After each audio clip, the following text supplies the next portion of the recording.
A considerable portion of the happenings of life comes to us without any direct choosing on our part, and such happenings are generally regarded as having no relation to our will or character, but as appearing fortuitously, as occurring without a cause.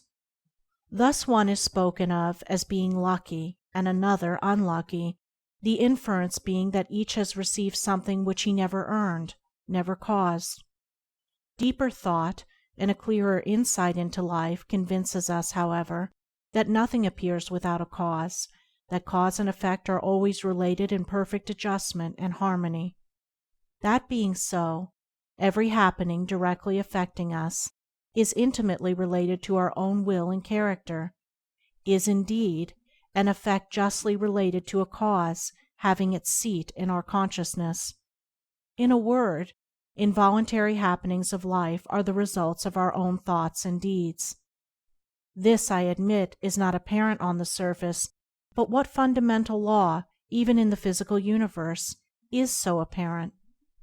If thought, investigation, and experiment are necessary to the discovery of the principles which relate one material atom to another, even so are they imperative to the perception and understanding of the mode of action which relate one mental condition to another, and such modes, such laws, are known by the right doer, by him who has acquired an understanding mind by the practice of true actions.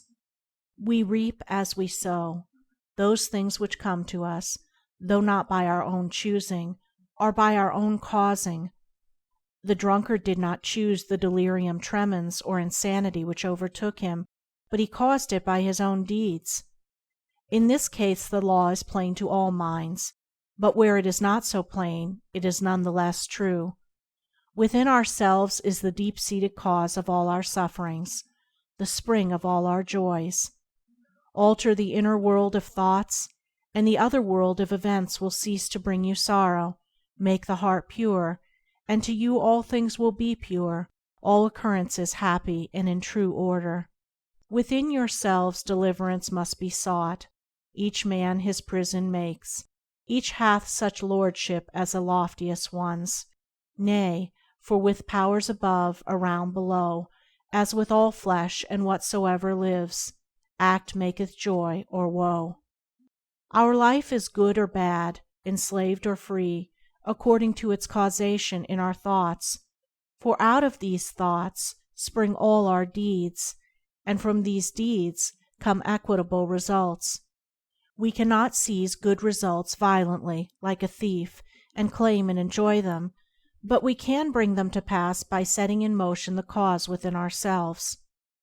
Men strive for money, sigh for happiness, and would gladly possess wisdom, yet fail to secure these things, while they see others to whom these blessings appear to come unbidden.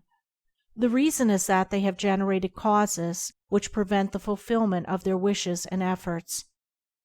Each life is a perfectly woven network of causes and effects, of efforts or lack of efforts, and results, and good results can only be reached by initiating good efforts, good causes.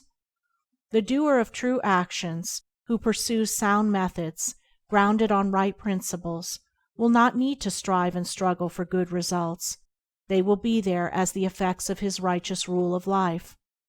He will reap the fruit of his own actions, and the reaping will be in gladness and peace. This truth of sowing and reaping in the moral sphere is a simple one, yet men are slow to understand and accept it. We have been told by a wise one that the children of darkness are wiser in their day than the children of light, and who would expect, in the material world, to reap and eat where he had not sown and planted?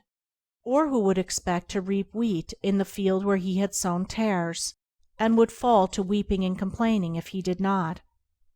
Yet this is just what men do in the spiritual field of mind and deed. They do evil and expect to get from it good, and when the bitter harvesting comes in all its ripened fullness, they fall into despair and bemoan the hardness and injustice of their lot, usually attributing it to the evil deeds of others, refusing even to admit the possibility of its cause being hidden in themselves, in their own thoughts and deeds. The children of light, those who are searching for the fundamental principles of right living, with a view to making themselves into wise and happy beings, must train themselves to observe this law of cause and effect in thought, word, and deed, as implicitly and obediently as the gardener obeys the law of sowing and reaping. He does not even question the law; he recognizes and obeys it. When the wisdom which he instinctively practices in his garden is practiced by men in the garden of their minds, when the law of the sowing of deeds is so fully recognized that it can no longer be doubted or questioned, then it will be just as faithfully followed by the sowing of those actions which will bring about a reaping of happiness and well-being for all. As the children of matter obey the laws of matter, so let the children of spirit obey the laws of spirit, for the law of matter and the law of spirit are one, but they are two aspects of one thing, the outworking of one principle in opposite directions. If we observe right principles or causes, wrong effects cannot possibly accrue. If we pursue sound methods, no shoddy thread can find its way into our web of life, no rotten brick enter into the building of our character to render it insecure. And if we do true actions, what but good results can come to pass? For to say that good causes can produce bad effects is to say that nettles can be reaped from a sowing of corn.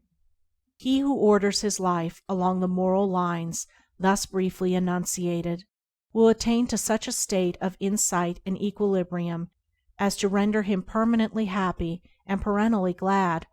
All his efforts will be seasonally planted, all the issues of his life will be good, and though he may not become a millionaire, as indeed he will have no desire to become such, he will acquire the gift of peace, and true success will wait upon him as its commanding master.